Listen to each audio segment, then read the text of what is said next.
Sadio Mané a tout gagné avec Liverpool. Avec les Reds, le Sénégalais a prouvé au monde que c'est l'un des meilleurs footballeurs de la planète. Après avoir remporté la Ligue des Champions, la première ligue anglaise et une FA Cup, il avait besoin d'un nouveau défi. Donc, après 6 années à faire vibrer Anfield, Mané est vendu au Bayern Munich pour 41 millions d'euros. Les Bavarois ont confiance en ses capacités et lui font signer un contrat de 4 ans. Ce transfert, qui a marqué le mercato estival 2022, avait tout pour être un conte de fées. On était loin de s'imaginer que tout prendrait fin en seulement un an. Le Bayern souhaite déjà le vendre et l'Arabie Saoudite a déjà préparé son chèque. L'attaquant de 31 ans, avec une saison mouvementée, animée par une longue blessure, des scandales, une saison en dents de scie, revoyons ensemble pourquoi Sadio Mané a échoué au Bayern Munich. Bon, déjà on va se mettre d'accord, Sadio Mané n'est pas un flop pour sa carrière mais pour son passage au Bayern Munich. Sur le plan comptable, c'est plutôt respectable. Il a inscrit 7 buts en championnat et 3 en Ligue des Champions.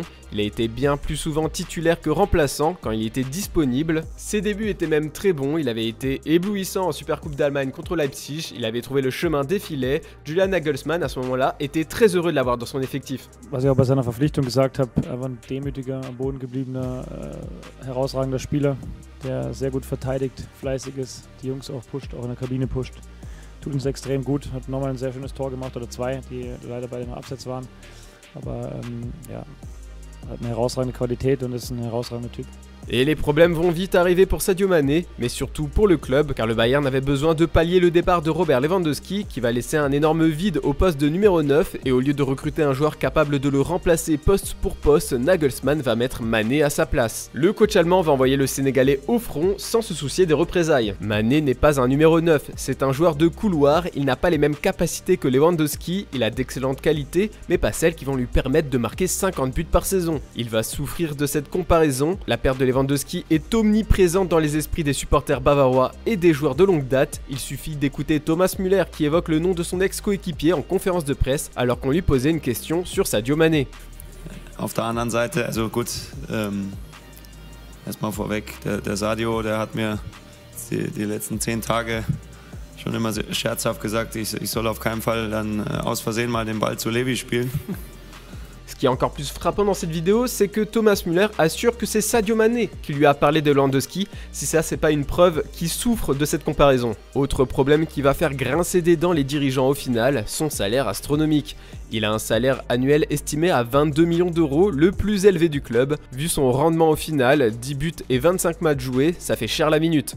La presse allemande va souvent le rappeler aux dirigeants munichois, histoire d'exacerber les tensions. Pourtant, comme je l'ai dit un peu plus tôt, pendant les 3 premiers mois, tout allait bien. Mané enchaînait les bonnes prestations, 6 buts en 12 matchs de Bundesliga et 3 lors de la phase de groupe de la Ligue des Champions. Puis tout va partir en vrille le 8 novembre 2022. À quelques semaines de la Coupe du Monde au Qatar, Sadio Mané sort sur blessure face au Werder Brême après seulement 20 minutes. Touché au péroné droit, il va être éloigné des terrains pendant 4 mois. C'est la plus longue période d'indisponibilité de sa carrière. Il va dire adieu à ses rêves de mondial avec les Lions de la Teranga, malgré un infime espoir. Cette non-participation au mondial lui a sûrement mis un énorme coup au moral, car quand il va être de retour en février, on va découvrir un nouveau Mané, un Mané qui trouve très peu de solutions pour transpercer les défenses de Bundesliga. Et entre-temps, Julian Nagelsmann a été viré, Thomas Tuchel a pris le pouvoir et le nouveau coach compte pas vraiment sur lui pour le reste de la saison. Son temps de jeu va devenir famélique, il ne va jouer qu'un seul match complet et devient plus un super sub qui doit faire les différences en fin de match en vain. Il est victime de la forte concurrence en attaque face à Müller, Musiala, Sané, Choupo-Moting, Coman et Gnabry. En plus, sur le plan des résultats, le Bayern n'a jamais été autant en difficulté en championnat. Quand ça ne va pas, il faut trouver un coupable et une fois encore, les journalistes allemands l'ont trouvé, c'est Sadio Mané. Toute la saison, il va être sous le feu des critiques. Maintenant, il ne faut pas s'étonner que pendant la pré-saison, il envoie balader les journalistes allemands.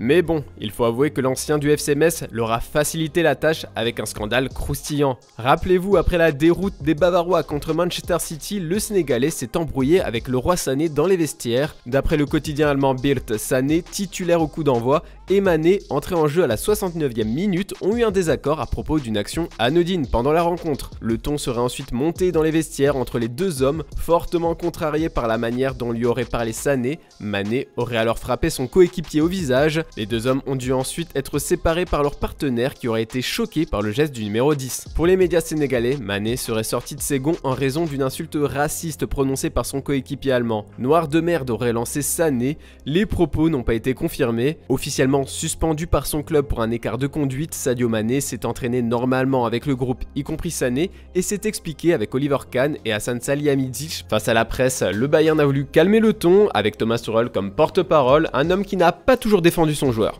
Ich bin sein erster Anwalt und sein erster Verteidiger.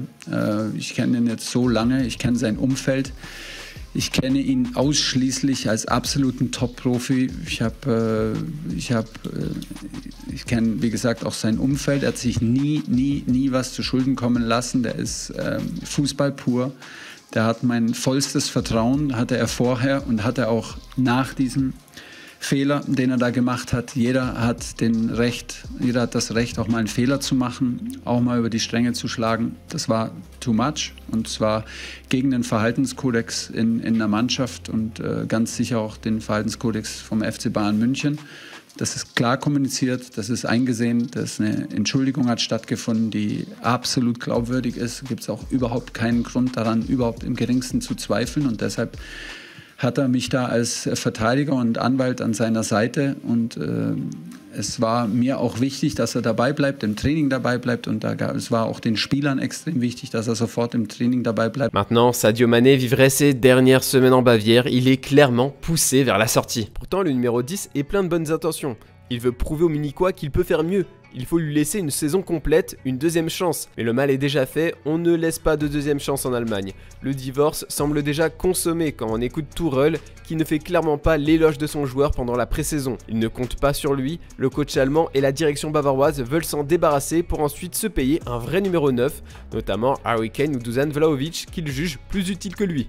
Grundsätzlich ist Sadio natürlich, sagen wir, hat eine unbefriedigende Saison und ist hinter den Erwartungen geblieben und hinter den Erwartungen des Vereins natürlich auch geblieben und hinter seinen ganz persönlichen Erwartungen. Die Konkurrenzsituation ist extrem hoch für ihn. In der Position, wo ich ihn am stärksten sehe, sind auch Kingsley Coman, der natürlich für uns herausragend wichtig ist, Serge Gnabry, der wieder zur Form gefunden hat, am Ende viele wichtige Tore geschossen hat, viele entscheidende Tore gemacht hat. Also da haben wir im Grunde eine Konstellation, die es sehr schwer macht, auch für Sadio. Le Bayern est donc prêt à vendre ses services au plus offrant. Bien évidemment, l'Arabie Saoudite va sauter sur l'occasion. Le club allemand a confirmé il y a quelques jours des discussions avec Al Nassr. Si aucune offre n'a été effectuée à l'heure actuelle, une réunion a eu lieu entre Björn Berzemer, l'agent de Sadio Mané, et des représentants du club saoudien. Le Rockermeister s'attend à une offre supérieure à 30 millions d'euros, bonus compris, soit le prix de son transfert l'été dernier. La fin d'une histoire au Bayern qui fut donc un flop. Et pour vous, pourquoi Sadio Mané a complètement raté sa saison en Bavière? Aurait-il dû prolonger à Liverpool? On a hâte de connaître vos avis en commentaire et si cette vidéo vous a plu, n'hésitez pas à vous abonner pour ne rien rater des prochaines vidéos.